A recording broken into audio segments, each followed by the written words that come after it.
자, 다음 수업을 시작하겠습니다. 여기서부터는 일제시대입니다. 일제시대는 1910년에 총독부가 설치가 되면서부터 시작됩니다. 이때 10년도부터 시작을 해서 끝나는 것은 45년 8월 15일에 우리가 광복이 되면서 일제강점기가 끝나죠. 즉 35년간 일본의 강제 지배 시기가 이어진 건데, 이 30여 년간의 지배 시기 동안 일본은 통치 방식을 크게 3번 바꿉니다. 3번 바꾸기 때문에 이 일제시대를 공부할 때는 여러분들이 10년도, 20년도, 30년도, 즉 10년대 단위로 끊어서 공부를 하는 것이 좋습니다. 일단 일본의 정책에 따른 정치, 경제, 교육 정책을 일단 10년도 단위로 끊어서 보고, 독립운동 역시도 10년도 독립운동과 20년도 독립운동, 30년도 독립운동이 양상이 매우 다릅니다. 일본의 통치 방식에 따라서 독립운동의 방식이 바뀌게 됩니다. 여기선 간단하게 이름만, 제목만 보고 갈 건데, 우리 학습지에 다 나올 겁니다, 여기. 10년도의 통치 방식을 무단통치, 헌병경찰 제도라고 합니다. 쉽게 얘기해서 무섭게 통치를 하는 거죠. 그러니까 들어오자마자 한국인들의 기선을 확 제압하기 위해서 일반 경찰이 아니라 군대 내 경찰이었던 헌병을 경찰 업무까지 시키게 되면서 굉장히 좀 무서운 통치 체제를 유지를 했었던 시기라고 보면 됩니다. 여기 밑에 무단 통치 혹은 헌병 경찰제, 이게 같은 의미라고 보면 됩니다. 무단 통치.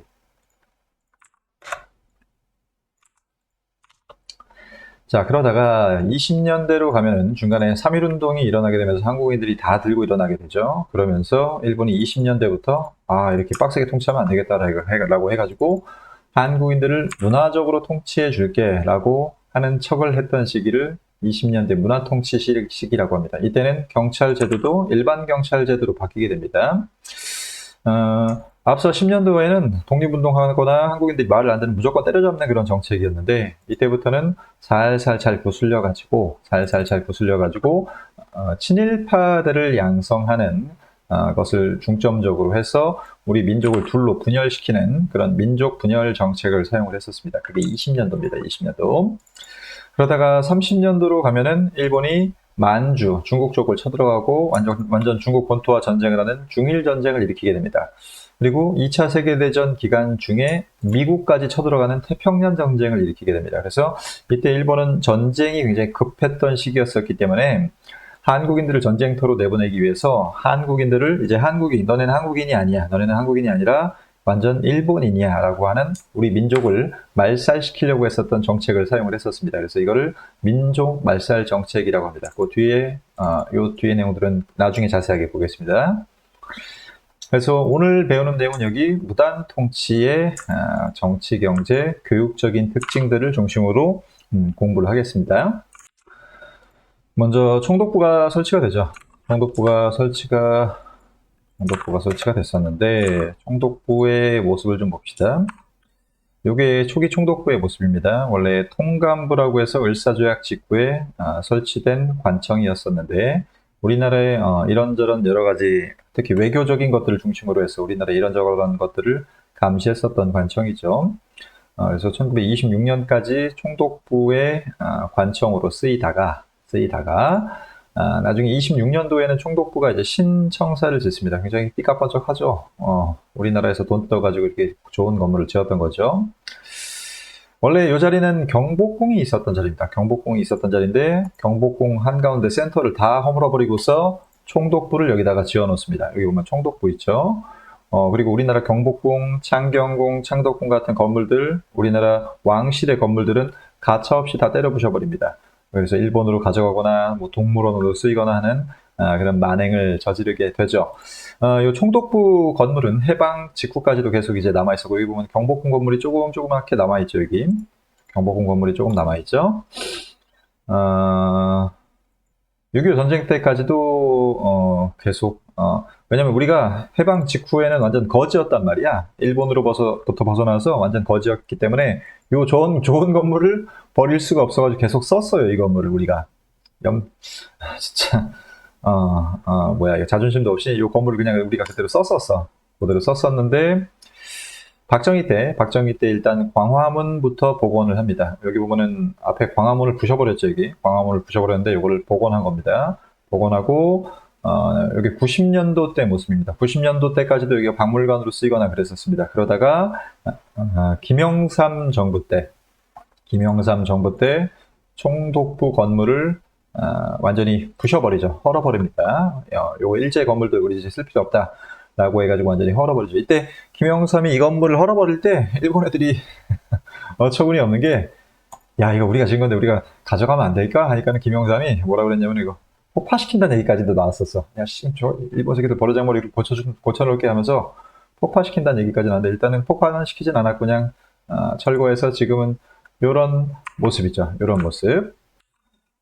지금은 요런 이쁜 모습인데, 얼마 전에 우리 새로운 윤석열 아저씨 대통령이 총독부를 복원하겠다고 해서 욕을 엄청나게 먹었습니다. 지난달입니다. 7월달에 그래가지고 욕을 복원하겠다고 하는 발표를 했었던 문화체육부 장관인 박보균 장관이 사과를 하긴 했는데 이거 어떻게 되고 있는지 모르겠어요. 다시 만들고 있는 건지 뭐 아닌 건지. 굳이 일본 건물을 다시 복원할 이유.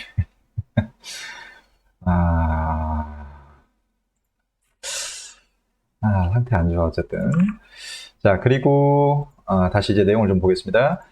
일제시대 때 최고의 통치기구, 당시 일제시대 때 대통령이었다고 보면 됩니다. 조선 총독은 우리나라의 대통령으로서 모든 권한을 행사했었습니다. 행정, 입법, 사법, 군통수권까지 행사하지 않는 권한이 없었다. 삼권 분립이 안 되고 있죠. 그러니까 완전히 막강한 권한을 가지고 있었습니다. 그리고 이 사람들은 대부분은 정치인 출신들이 아니라 육해군 대장, 그러니까 군인 출신 중에서 임명을 했었습니다. 그러니까 아까 처음 시작할 때 무단 통치, 무섭게 통치한다고 했었죠. 그러니까 일반 정치인들을 앉혀놓고서 부드럽게 통치하는 게 아니라 군인 출신들을 앉혀놓고서 무섭게 통치를 하길 원했던 거죠. 그래서 육해군 대장 중에서 임명을 했었고, 그 다음에 얘네들은, 조선 총독은 일본 의회나 내각의 통지를 거의 받지 않아요. 그러니까 일본 정부의 간섭을 받지 않고 지 맘대로 할 수 있었어요, 한국에서. 오로지 국왕에게만, 일본 왕에게만 직속이 돼서 일본 왕의 명령을 듣고서 조선에서의 정책을 실행했던 대표적인 총독 2명만 보겠습니다. 1대 총독인 데라우치 마사타케입니다. 데라우치, 문어 같은 새끼, 이거지. 데라우치 마사타케. 타코야키 닮았죠? 얘가 무단 통치를 실행했던 제일 악명이 높았었던 총독입니다. 잘못하는 애들 무조건 잡아오고 한국인들 찍소리도 못하게 만들었었던 그런 총독입니다. 그러다가 3.1운동이 중간에 터지고 나서 1920년대에 사이토 마코토라고 하는, 얘는 좀 부드럽게 통치해줄게, 한국. 그래서 부드럽게 통치해주는 척만했던 놈이야, 척만. 그런 척만했던 대표적인 2명의 총독. 얘네 둘은 이름 알아두면 좋습니다. 문제 풀 때 좋습니다, 나중에. 그래서 총독이고, 그 다음에 총독은 일본인 출신이 왔었고, 중추원이라고 하는, 이게 원래 독립협회 때부터도 있었던 그런 관청인데, 이걸 총독부의 자문기구로서 친일파들을 등용을 했었습니다. 친일파들을 등용을 했었고, 여기에는 뭐 아무런 권한도 주지 않았어요. 그냥 친일파들 모아놓고서, 일본 애들이랑 친일파들이랑 짝짝꿍 했었던 그런 회의했었던 관청입니다. 자기들끼리 회의했었던 관청. 근데 일본 애들은 이걸 뭐라고 홍보하냐면은, 야, 우리는 한국인들한테 정치를, 참정권을 준 거다. 여기 중추원에 참여할 수 있는 권한을 준 거다. 라고, 얘기를 했었죠. 예, 당시 중추원, 1910년도에 중추원 건물 화질이 별로 안 좋아서 잘 안 보이겠지만, 여기 중자는 확실하게 보이죠. 중추원이라고 써 있습니다. 요게 나중에 좀 화질이 좀 좋은 건물. 요게 근데 한 1920년대고, 요게 회의하는 장면입니다. 요 새끼들 다 친일파들이야. 요거 다 친일파들 모여가지고 일본에 유리한 정책을 실행을 했었던 관청이라고 보면 됩니다. 요게 정치적인 대표적인 최고 권력자인 총독에 대한 얘기고, 그 다음에 두 번째는 통치 방식, 무단 통치에 대해서 보겠습니다. 그러니까 폭력적이고 무섭게 하는 통치 방식을 무단 통치라고 했었고, 무단 통치의 수단은 헌병 경찰이었었습니다. 그러니까 헌병이라는 것은 원래 군대 내의 경찰들이죠. 얘네들 군대 내의 경찰들. 쉽게 얘기해서 일반 경찰. 일반 경찰. 일반 경찰들은 그냥 뭐 요런 아저씨들인데 헌병 봐봐. 헌병. 무섭잖아. 무섭잖아. 걸리면 죽는 거야 이거. 헌병들. 빡세잖아. 봐봐. 요런 애들이 경찰서에 들어가 있는 거야. 아까 요런 아저씨들이 경찰서에 있는 게 아니라, 일반 경찰들이 경찰서에 있는 게 아니라 요런 아저씨들이 경찰서 들어가면 있는 거야. 그러니까 한국인들이 다 쫄 수밖에 없는 거죠. 그래서 군대 내의 경찰이었던 헌병이 일반 경찰 업무까지 수행을 해서 헌병 사령관이 당시 경찰청장 역할을 했었습니다. 헌병 사령관, 그러니까 군 사령관인데 경찰청장 역할까지 다 했어요. 그 다음에 각 도의 헌병대장은 각 도의 경무부장은 뭐 예를 들어 경찰서장 정도라고 보면 되고, 사병은 순사 역할을 했었다. 해서 경찰서 가면은 이런 애들이 앉아 있는 거야. 이런 애들이 칼 끼고서 앉아 있는 거. 그러면은 한국 애들이 쫄 수밖에 없죠. 이런 애들이 앉아 있는 겁니다. 게다가 헌병이 조선인들을 쉽게 통제할 수 있도록 여러 가지 규칙들을 제정을 하는데, 이 규칙도 중요하니까 잘 기억하세요. 경찰범 처벌 규칙과 조선 태형령입니다. 경찰범 처벌 규칙은 굉장히 골 때리는 법인데, 헌병 경찰이 재판 없이 조선인들에게 직결 처분권을 행사할 수 있었습니다. 재판 없이. 그러니까 지나가다가 한국인이 뭔가 수상해. 그러면 이렇게 잡아가지고 바로 그 자리에서 직결 처분할 수 있어요. 원래 나쁜 짓을 했어도 걔에 대해서 재판을 해가지고 죄가 있는지 없는지 가린 다음에 처분을 하죠. 근데 그런 거 없어, 한국인들은. 그냥 헌병한테 걸리면 그 자리에서 바로 직결 처분을 받는데, 그 처분 중에서 제일 많이 이루어졌던 게 바로 태형입니다. 태형은 곤장. 이겁니다, 이거. 요게 지금 회초리를 맞는 것처럼 나와 있는데, 두꺼운 걸로 맞는 경우도 있었고, 곤장 이거 한두 대 맞는 게 아니라 막 수십 대, 수백 대씩 맞아. 그러면 여기 엉덩이랑 허벅지가 헐어가지고 다리가 병신되는 사람들이 굉장히 많았었습니다, 당시에. 이게 경찰범 처벌 규칙입니다. 경찰범 처벌 규칙이고, 뭐 벌금도 그냥 헌병들 마음대로 때릴 수 있고, 구류 감금할 수 있고, 뭐 그런 규칙들이 있었고, 조선 태형령은 조선인에게만 적용했었습니다. 일본인들이 잘못하면은 태형을 때리지 않았었어요. 곤장이나 태형은 곤장을 때리지 않았었고, 그래서 이런 헌병 경찰 제도를 통해서 한국인들을 굉장히 무섭게 통치했었던 시기가 헌병 경찰 시기였었습니다.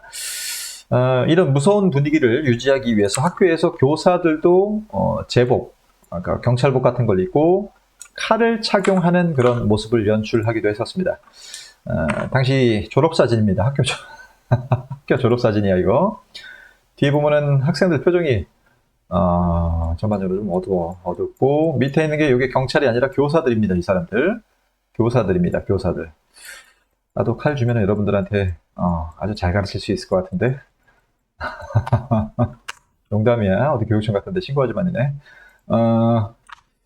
그 다음에 전국 주요 도시에 일본군을 거미줄같이 다 배치해가지고, 얘네가 군대지만은 경찰 역할을 할 수 있게끔 전국적으로 엄청나게 많은 군인들을 배치를 합니다. 그 다음에 한국인들의 여러 가지 기본권들을 박탈해서 한국인들은 언론, 출판, 집회 결사를 할 수가 없게 됩니다. 이때부터. 그래서 이때부터 신문사 없어지고 잡지 폐간되고, 여러 단체들, 이 결사라는 거는 단체라는 뜻입니다. 단체들이 다 해산돼서 그 전에 있었던 신민회나 아니면 대한매일신보, 황성신문 같은 이런 단체들의 조직들은 전부 다 없어진다고 보면 됩니다. 일제시대 10년도는 우리가 독립운동이 아예 불가능한 시기였었어요. 그래서 이때 나오는 독립운동 단체들은 대부분 해외에서 하거나 국내에서 비밀스럽게 활동하는 단체들이야. 그 다음에 10년도에 식민지 우민화 교육, 여기 오타 났죠? 우민화 교육 보면은 1차 조선 교육령이라고 하는 걸 제정을 해서 일본어를 당연히 중요시했었고, 그리고 보통교육이라는 거니까 초등학교 교육입니다. 초등학교 교육과 실업교육 위주. 즉, 한국인들은 고등교육을 받을 필요가 없어. 똑똑해져봤자 일본한테 반항하기 때문에 그냥 초등학교만 나와가지고 그냥 기술이나 배워. 그런 겁니다. 그렇게 해서 보통교육과 실업교육 위주로 교육과정을 편성을 해서 한국인들을 일본에게 순응하는, 그리고 일 잘하는 노동력 활용을 하려고 하는 의도에 따라서 1차 조선 교육령을 제정을 합니다. 조선어 잘 안 가르칩니다. 가르치긴 가르치는데 잘 안 가르칩니다. 안 가르쳐. 조선의 역사 잘 안 가르칩니다. 그리고 독립운동가들이 만들었던 학교나 서당 같은 것들을 전부 다 억압시켜서 폐지시켜버립니다. 그래서 이때부터는 일본이 만드는 학교에 의해서 그러니까 보통 교육 산수만 잘하고 그리고 기술을 잘 배운 그런 저급 인력으로 한국인들을 양성했었던 것이죠. 그 다음에 여기서부터 이제 경제적인 내용인데, 자, 일본의 1910년도 경제사업 중에서 제일 대표적인 것은 토지조사 사업과 여기 다음 페이지에 나오는 회사령입니다. 회사령. 이 두 가지만 이름만 알고 있어도 문제 푸는데 크게 이상은 없습니다. 어려움은 없을 겁니다. 토지조사 사업은 전국에 있는 말 그대로 토지가 누구 건지 얼마나 있는지 그런 걸 조사하겠다는 사업인데, 얘네가 처음에 이걸 하겠다고 발표했을 때 뭐라고 얘기를 했냐면은 세금을 공정하게 걷기 위해서야. 땅이 어디 있는지 알아야 세금을 공정하게 거둘 거냐 조선인들아. 그리고 땅 문서 나눠줄게 우리가 너네한테. 근대적인 토지 소유권을 줄게. 땅 문서 나눠줄게 하면서 실시했었던 제도인데, 얘네는 실질적으로 우리의 땅을 한국인들의 소유권을 인정하지 않고 세금도 어마어마하게 걷었었죠 이때. 그래서 실질적인 의도는 우리나라 지배에 필요한 재정을 확보하고 빼앗아간 땅을 일본인한테 팔아버리기 위해서 이 토지조사 사업을 진행했다고 보면 됩니다. 그래서 1910년도 내내 실시했었던 정책이고, 이 정책의 가장 기본적인 원칙은 기한부 신고제, 즉 기한 내에 신고하면 인정해 줄게 네 땅으로 라고 하는 그런 정책이었었는데, 이 기한이 일단 기간이 짧았을 뿐만 아니라 홍보조차도 안 해가지고 이거 하는지도 한국인들이 잘 몰랐어. 그래서 신고 안 하면은 네가 신고 안 했으니까 난 땅 뺏어가야지 해가지고 일본 여기 총독부에서 땅을 다 뺏어갔었습니다. 복잡한 절차 그리고 기한이 정해진 거 등등 때문에 신고를 하지 못해서 결국 조선 총독부가 땅을 다 뺏어갔었죠. 점탈해 갑니다. 엄청나게 땅을 뺏어갔고, 그리고 총독부의 지세 수입, 그러니까 토지세 수입이 굉장히 증가하게 되는 그런 효과를 가져오게 되죠. 일본인들한테는 이득인데 우리는 땅 뺏기고 세금 뺏기고 해가지고 개털이 되고 있는 거죠.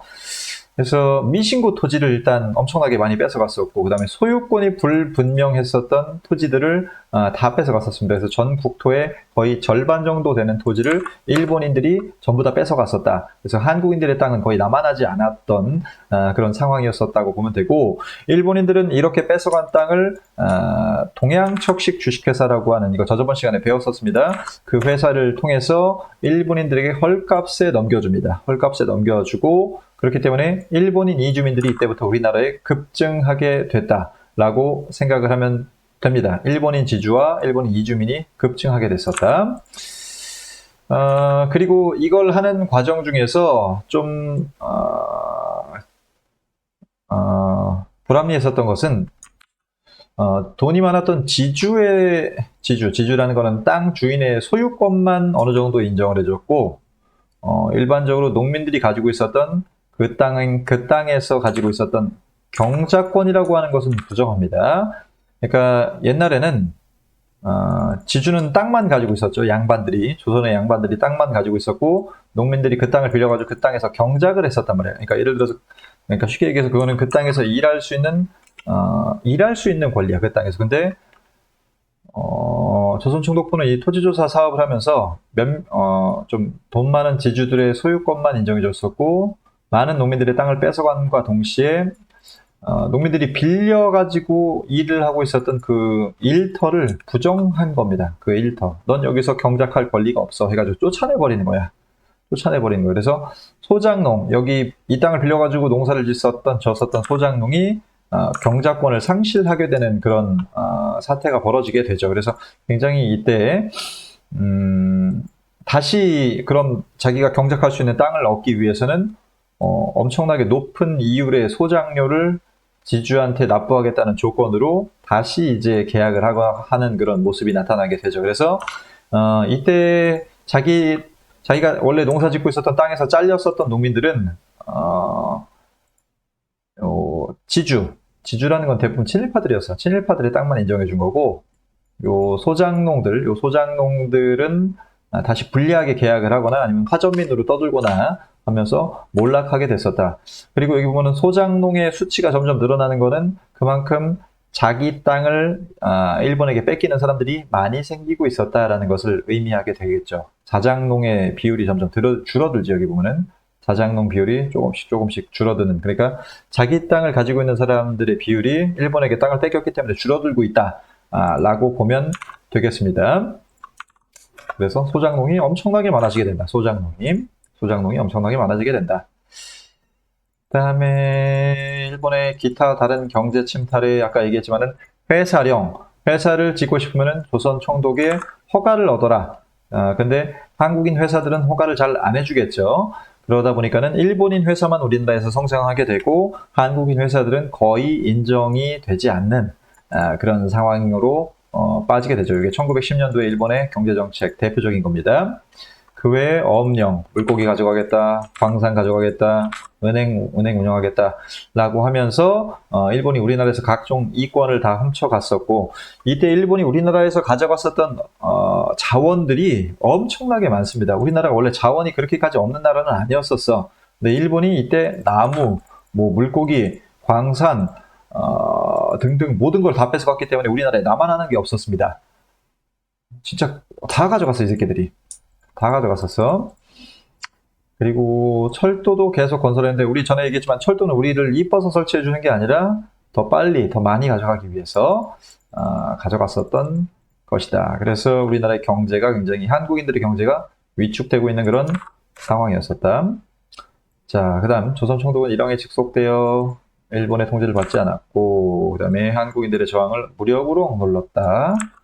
그리고 토지조사 사업은 관습적인 경작권 아예 인정 안 해서 농민들이 다시 안 좋은 조건으로 지주랑 계약, 친일파 지주들이랑 계약을 하게 됐었다. 그리고 신고제가 아니라 허가제도로 이런 명령들을 하면서 한국인들의 사업을 인정하지 않고 자기들끼리만 사업을 했었다. 그 다음에 한국인의 저항을 누를 수 있도록 육해군 대장이 총독으로 임명됐었고, 중추원 자문기구 만들었었고, 헌병경찰은 직결처분권을 가졌었다.